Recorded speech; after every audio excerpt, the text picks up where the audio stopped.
Hello everyone, চলুন আজকে আপনাদের সাথে আমার খুবই ফেভারিট একটা জায়গার সাথে পরিচয় করিয়ে দিই। সেটা হচ্ছে আমার বাসার ছাদ।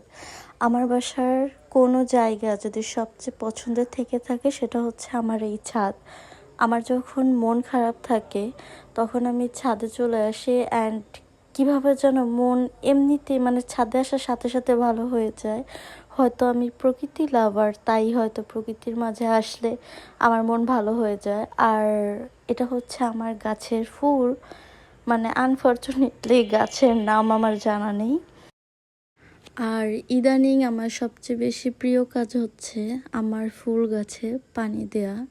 আগে আমি ঠিক জানতাম না যে আসলে গাছে পানি দেওয়ার মধ্যে কি আনন্দ পাওয়া যায়, বাট ইদানিং ফিল করতে পারতেছি যে না, গাছে পানি দিলে কেমন যেন একটা ভালো লাগা কাজ করে। যাই হোক, এখানে আমি গাছে পানি দিতেছিলাম, তারপর এই যে ফুল গাছে পানি দিলাম, তারপর এই যে ছাদে বসে এক কাপ দুধ চা খেয়ে নিলাম। এখানে দাঁড়িয়ে চা খেতে ভীষণ ভালো লাগে। তো আজকের মতো এখানেই, সবাই ভালো থাকবে, টাটা।